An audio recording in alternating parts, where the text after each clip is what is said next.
Muito bem, a gente está aqui hoje com Fabrício Pazanese dos Reis, sócio do Veloz Advogados, e a gente vai conversar sobre ISS e tecnologia. Fabrício, eu queria começar conversando com você aqui sobre o famoso SaaS, Software as a Service. O mercado de software mudou bastante a sua forma de distribuição. Software tem uma discussão agora se ele é um produto ou se ele é um serviço, cada vez mais saindo mais para um serviço.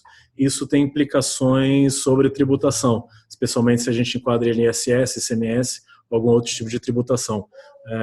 Como é que está esse debate hoje? Tudo bem, Danilo? Boa tarde. O debate vem evoluindo, a gente sabe que o mercado, e principalmente o mercado de tecnologia, ele evolui de uma maneira muito rápida.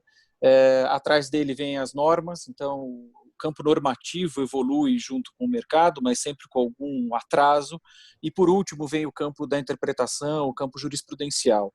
Então, nós tivemos uma série de julgamentos a respeito de produtos de informática, de softwares, onde foram fixados alguns conceitos. Hoje, o Software as a Service, ele ainda toma um pouco desses conceitos fixados no passado na jurisprudência. Ainda não existe um posicionamento firme dos tribunais a respeito da incidência tributária em cima desse tipo de produto. De forma que existe um campo de indefinição ainda muito grande. Nós temos um julgamento que ainda é paradigma para essa matéria, que foi um julgamento do Supremo, da década de 90 ainda, que analisou a produção de software e se criou aquele conceito bastante clássico já entre a distinção entre o software de prateleira e o software customizado, aquele que é desenvolvido a pedido do cliente. Esse é o nosso paradigma atual, mas é óbvio, isso é da época ainda em que os softwares eram comercializados na prateleira, literalmente. Ainda você comprava uma caixa, um box, que vinha com um CD-ROM lá dentro, ou até disquete, e você instalava aquilo no seu computador e usava. Esses padronizados e que eram, de fato, comercializados como um produto, se entendeu que era uma mercadoria e que só poderia incidir o ICMS. Naqueles onde você contratava um desenvolvedor e se desenvolvia algo do zero, havia ali a interpretação de existir uma obrigação de fazer, e, portanto, um serviço tributado pelo ISS. Mas veja, esses paradigmas são da época ainda quando os softwares eram comercializados em caixa. Depois das caixas vieram os downloads, e aí você baixava para o seu computador. A jurisprudência ainda não chegou lá, o campo normativo chegou, a jurisprudência não. E agora nós temos uma nova era, que é a era da nuvem, onde não existe mais o download do software, você acessa o software. Então, essa indefinição gerou uma guerra entre estados e municípios, os municípios ampliando o seu campo de incidência e os estados também se defendendo nesse sentido. Então, os municípios passaram a interpretar que não apenas aquele software desenvolvido, customizado seria um serviço, mas todo e qualquer fornecimento de software, todo e qualquer licenciamento para uso de software. Então, a situação hoje é que você tem os estados pretendendo tributar tudo isso também, com base muito mais na jurisprudência clássica, e os municípios pautando uma interpretação nova do conceito de serviços, abandonando aquela teoria civilista de que serviço é obrigação de fazer, não pode ser obrigação de dar. Essa é uma tendência que o próprio Supremo vem abraçando, nos julgamentos recentes dos planos de saúde, e a semana passada no julgamento do ISS sobre franquias, o tribunal vem se distanciando desse conceito clássico de obrigações de dar e fazer para a conceituação do serviço, de forma que me parece haver uma tendência de que os municípios, de fato, consigam alcançar a tributação dos softwares as a service e talvez de todo software que se acesse por nuvem.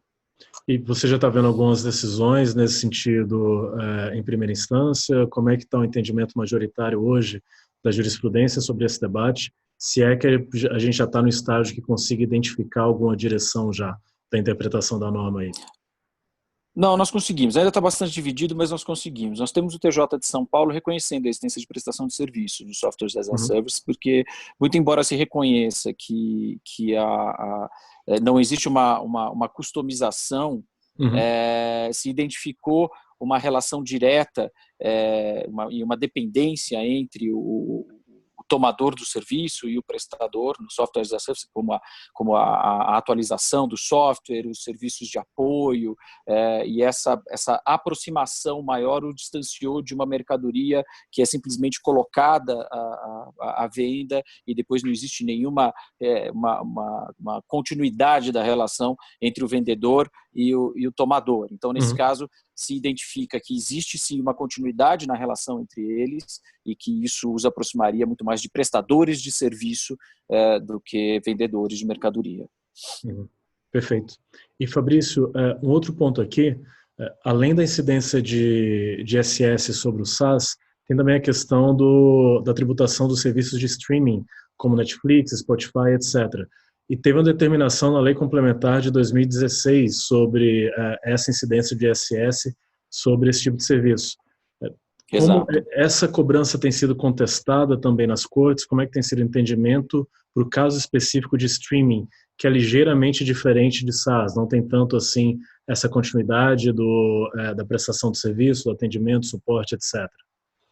Tem havido disputa também, Uhum, mas a tendência é se autorizar a tributação pelo ISS. Havia uhum, antes um vácuo na legislação, porque a lei complementar não previa.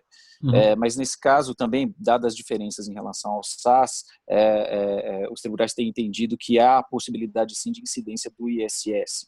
Existe uhum, uma corrente também que foi ratificada pelo próprio ministro Fux no julgamento dos planos de saúde de não se criar vácuos de tributação, então espaços onde a tributação não incidiria, não haveria incidência nem de um imposto nem de outro. Então se uhum. identifica que no streaming seria necessária a tributação e o adequado seria o ISS.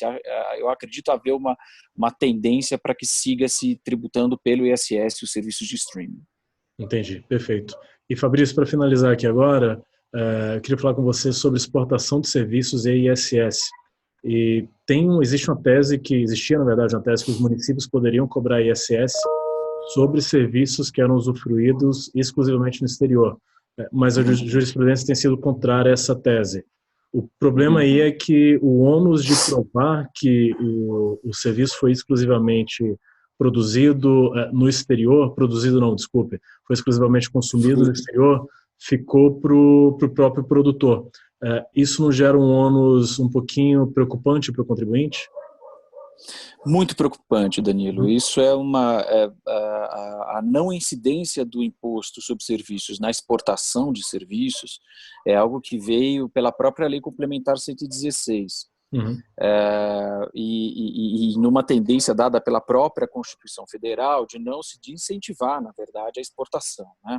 uhum, A exportação de serviços, portanto, teria esse incentivo, essa benesse de não haver incidência quando o serviço produzido em território nacional fosse fruído no exterior. Os municípios passaram por uma interpretação tendente a anular a regra, porque eles criaram uma interpretação de que se o serviço fosse produzido em território nacional, você já não teria exportação, o que é um uhum, paradoxo, né? Porque se você tem um serviço produzido no exterior, você não tem exportação, você tem serviço produzido lá, e sequer dentro do campo de incidência dos municípios estaria.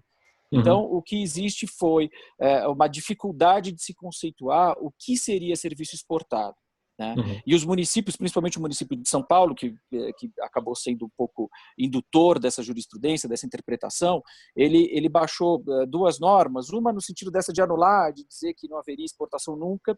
Depois ele corrigiu essa norma, no parecer normativo número 4 de 2016, aonde ele dá alguns critérios para conceituar o que seria serviço exportado ou não. Basicamente, se você está falando de, por exemplo, uma gestão de fundos de investimento, se existe a aquisição de ativos em território nacional, não haveria exportação, mesmo você falando de um fundo offshore, Uhum. porque a aquisição aqui caracterizaria o resultado em território nacional. Então, qualquer traço de resultado em território nacional na visão dos municípios, seria suficiente para descaracterizar a exportação. Os contribuintes pensam diferente, porque, logicamente, tomando mais uma vez como exemplo a administração e gestão de fundos de investimento, quando você contrata um gestor brasileiro, você está interessado na expertise daquele gestor no mercado nacional. Então, logicamente, você conta com a aquisição de ativos no mercado nacional ou na América Latina, quer dizer, é indistinto.